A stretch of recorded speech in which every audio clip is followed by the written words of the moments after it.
Welcome to Web3 Reviews. Thank you for being with us. Today, it is Tuesday, May 27th, and we're going to be talking about the crypto market. Let's go. Remember that none of this is financial advice. Start this off with the post from Leader Alpha. He says the gap between lifelong labor and financial freedom lies in discerning the rare winners amidst a vast ocean of failures. Flare. And this comes on top of a post from Hugo Filion where he says we have all been waiting a very long time for the next bus. It's on schedule, and thankfully it's a double-decker. I like how Hugo's kind of dangling that carrot in front of us. He's keeping us engaged, man. He's saying, hey, we got our functionality rolling out. We got partnerships coming out, and it's gonna take over the game, man. We got buses coming. Ghostman gets it. Hopefully F Bitcoin and F Doge on Songbird. Let's fucking go, man. Open up the protocol. Open up the protocol, man. Let's get Litecoin in there too, man. Come on. I like this though. The gap between lifelong labor and financial freedom lies in discerning the rare winners amidst a vast ocean of failures. Think about that shit, man. There's 30 million cryptos in existence. Not all of them are going to make it. You got to get in on a project that has not already experienced the vast majority of its gains. We go and we look at Bitcoin, and yeah, it's running, man. Bitcoin's having a great morning. Let's check it. Bitcoin's up to $110,716. On the all-time chart, we'll see that it is up 1.78625,840%. How many numbers was that, man? That's 9 numbers, dude. Bitcoin on the all-time is up 9-figure percentages, man. That's insane. You go look at another project like Litecoin. Litecoin is only up 2,100% on the all-time. So there's big apples to oranges there, man. All right, you don't want to miss out on the likes of a Bitcoin because you're chasing the likes of a Litecoin. Litecoin was literally made on the damn near same code base as Bitcoin. Of course, they had 4 times as many tokens in supply. I don't know what you make of that, man. All I'm saying is this. My winners in this space are Xrpl and Flare, man. That's what I'm really excited about. And I hold some other assets as well. I'm in the Gala ecosystem. I'm a part of some node projects on the outskirts of the Gala ecosystem. Metaflora, Magneto HR, Osmi AI. I really like these projects, man. I'm excited for the Morphsters NFT project, which is going to allow you to drop NFTs on Gala games. But with that being said, man, you want to go somewhere where we have the most community. I think Xrpl and Flare have great community. I think we do. We have a lot of people who are speculating on these assets, who are seeing the long-term future value in these assets. And so Bitcoin's pushing up at 110K. That's an all-time high. Meanwhile, Flare is at 1.8 pennies. We are still fighting that 0.02 resistance mark. Xrp keeps trading slots with US dollar Tether for the 3rd biggest cryptocurrency in existence by market cap. Right now, we're at number 4. So as the price drops below 2.4, Xrp swings between that 3rd and 4th spot. There's gonna come a day when it overtakes ETH and Bitcoin, I promise you. And Flare is gonna be a top 10 token. Flare is gonna overtake ETH, man. I'll say it, it's ETH 3.0. Right now, Xrp is sitting at 2.34. And we see that all time, it's up 39,000%. Hey, that's 5 digits, okay? Bitcoin's king right there. It's up 9-digit percentage gains. If anyone was here since day one, they're sitting pretty. I doubt they're sitting here listening to me because you would be more withdrawn. But if they are, man, I'm here to tell you, it's not too late to jump in an asset like Flare or Xrp. But if you have a giant bag of Bitcoin, man, it might be just worthwhile to get that yield and wait for Flare, you know? Don't go out there and make a taxable transaction. Don't go out there and screw yourself. And that's the thing about all this, right? Is Bitcoin, Dogecoin, Litecoin, Xrp, 4 communities of people who are just sitting on fat bags. Dude, if you're rich, the last thing you want to do is just be sitting on a bag of cash. You want to have that bag working for you, earning yield. Hugo Filion and co, man, these guys turned around and they built something incredible. The blockchain for data, which has F assets available to over 70 blockchains to start. But the first 4 are going to be Litecoin, Bitcoin, Doge, and Xrp. And it's been Xrp in testing to start. Songbird, F assets version 1.1 is live and the cap has already been reached. It's going to be uncapped one day. There's going to be such a high demand for F assets. People are going to be playing on both Songbird and Flare. I cannot wait to see that day, man. I really can't. This is where we're at. Right now, if you follow crypto gamers, they're talking about how rugs are actually good for the space. I mean, the level of cope here is unreal. I'd say that about 99% of crypto games have gone to shit. We've had so many companies disappear over the last week alone, it's unreal. And we'll see, the ones that survive, I think are gonna keep doing well. I think Axie's gonna do well. I think that Gala Games is gonna go to the forefront of the ecosystem. You know, Ronin is the ecosystem that's doing well. So I don't even know what to make of this, man. It's one of the dumbest takes of all time. Creating rugs to pump up your ecosystem is not smart. It means the people running the ecosystem are dumb and should not be in the space. No wonder why so many Web3 game studios are failing with this mindset. Stop trying to justify your rugs. And I like what the Watcher said here, man. Don't be justifying rugs, man. I don't play meme coins. I don't play pop culture tokens. I don't play sexual innuendos. I don't play celebrity coins. And I might miss out on some gains for that. But you know what? I'm not playing rug tokens. And if you're telling me that your video game company is 99% chance going to be a rug, I'm out here talking about shit that's going to be a real life winner in this space. What did fucking Leader Alpha say? The difference between a winner and a loser is being able to choose a winner in this space, man. There's 30 million cryptos. I'm here to help you decide which ones the winners are. To me, it's quite clear. XRP and Flare are winners in this space, man. They really are. And it's badass because we're seeing the fucking dominoes fall, dude. Everything that's been talked about for the last 7 to 10 years by the likes of the digital asset investor, the bearable bull, the research that the smoke dog's putting out, man. These things are coming true. And you gotta believe me when I say Ripple paid to have Flare built. Flare was built to help enable XRP's access to DeFi. Speaking of Web3 games, check this post from KG Ron. This is the Film Bowl Ecos in Star Atlas, a $5 million spaceship with the city within the spaceship. The first public purchase was by Super Phoenix DAO.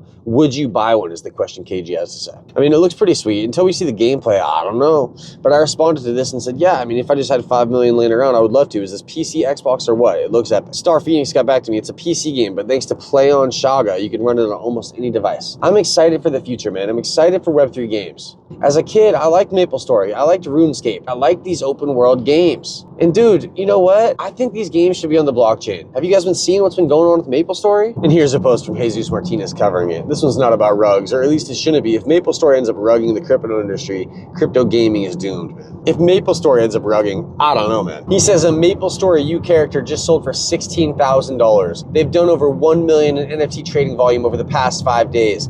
MapleStory and items will be used in other games that developers using MapleStory IP create. Rewards are going to be tuned to make even more in the upcoming week. The way I see it, given where NXPC is right now, it's a surefire bet for the industry.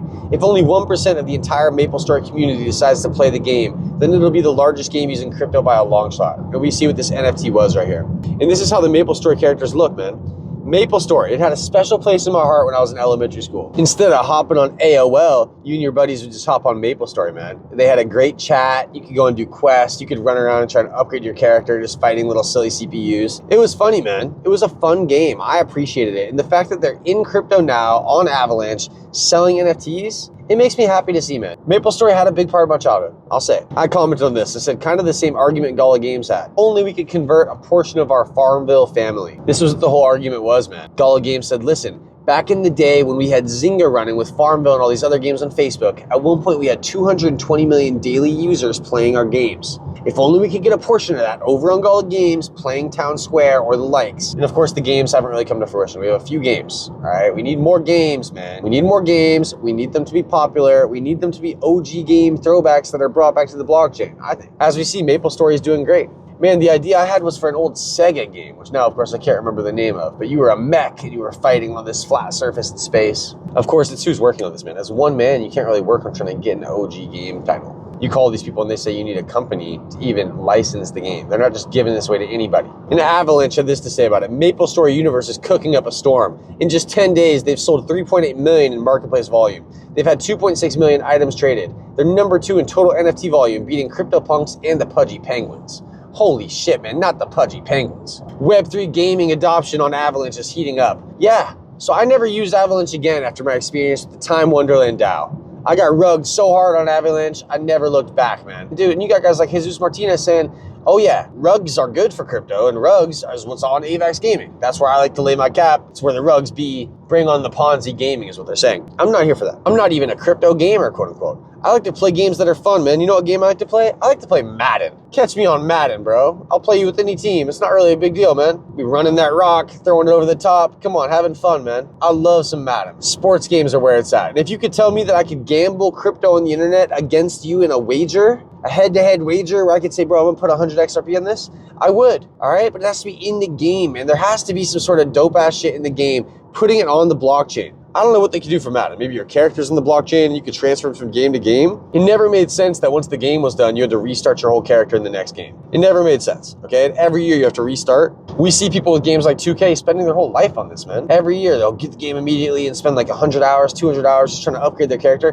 Maybe they'll even spend real money just so then their character could be good in the game. And they'll be buying tattoos and items, using their VC, their virtual currency. The video game community is already primed for this switch to crypto, man. They don't even know it yet. All we're missing is the games to match up with the fucking group that wants to play them. It's not going to be the crypto degens that are playing your games. It's going to be the gamers. We need the gamers to play your games. So bring something good, man. I'd love to see RuneScape on there. And you know that Gala Games game, Mirandus, which never came out. It's yet to come out. Now, Gala Games hasn't said it's over. When they say it's over, people will be like, holy shit, man. We fucking lost. This huge company. They got billions of dollars of funding. No games ended up coming out other than Town Square, fucking Champions Arena.